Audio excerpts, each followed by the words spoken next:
Kaninang umaga, bagamat mataas pa rin ang tensyon doon. May news to go si Ivan Mayrina live. Ivan. Yes, Cara, maganda na o malaki na ang ginanda ng sitwasyon dito sa Zamboanga City. Bagamat nananatili pang mataas ang tensyon sa ilang mga barangay dito.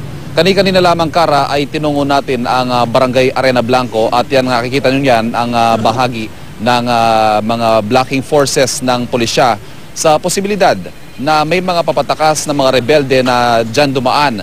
Yan kasi, Cara, yung barangay Arena Blanco, coastal barangay yan, at may daanan dyan patungo sa ibang mga isla na posibleng takasan ng mga rebelde. May mga mangroves din yan tulad ng nakikita ninyo at ayon nga sa impormasyon ay ginagamit yan na taguan ng mga tumatakas na rebelde. Bagamat sa mga sa nakalipas sa Bagdamag ay wala naman daw silang nakitang kakaibang movement dyan, although kahapon nga ay dyan nag-shift yung tensyon. Samantala, yan naman, Cara, yan nakikita ninyo, yan ang bahagi ng Santa Barbara at papunta yan sa Lustre Street.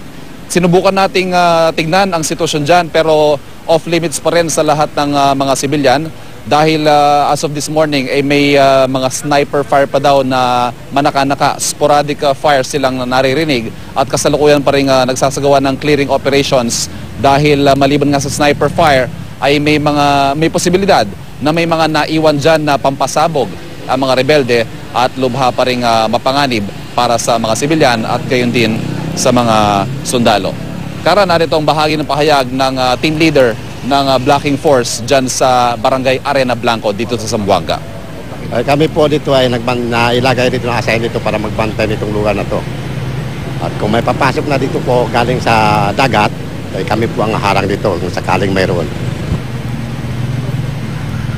Cara, nabanggit mo nga kanina na wala nang mga bagong mabigat na palitan ng putok sa pagitan ng magkabilang panig. At napapansin natin sa ating pag-iikot sa syudad, medyo mas marami na po ang mga taong nakikita natin na lumalabas ngayon, bagamat yung mga establishmento ay mas marami pa rin ang nakikita nating sarado. Cara? Yes, Ivan. So, nasa ang area na lang, ilang barangay na lang nakakonsentrate ngayon yung mga MNLF? Batay sa pinakahuling impormasyon, Cara, nagtatago daw sila sa mga mangroves dyan sa bahagi ng Mampang at Mariki at dyan nga ang focus ngayon ng ating naval blockade.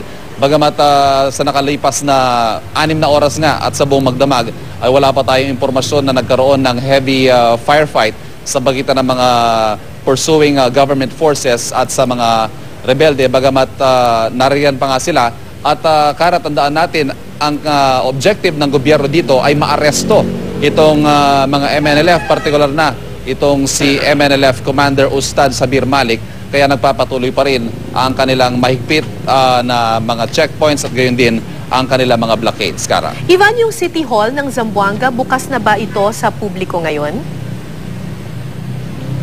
Hindi pa rin, Cara. Hindi pa rin. Sa pagdaan natin kanina ay heavily guarded pa rin siya ng mga elemento ng Philippine Marines dahil magugunita na ito ang target na puntahan ng mga rebelde at nung una nga silang sumalakay, gusto daw nila magtaas ng kanilang bandila dyan. Kaya yan pa rin ang mahigpit na binabantayan hanggang sa ngayon, Cara. Kumusta naman yung mga ospital at saka yung mga butika dyan? Kasi dati, nung nagre-report ka few days ago, yan yung isa sa mga malaking problema dyan, yung nagkukulang doon sa kung saan sila bibili ng mga gamot, yung mga tao, at saka may makeshift hospital nga doon sa isang gymnasium. Kumusta naman ngayon, yung, as far as medical concerns are, as far as medicines are concerned?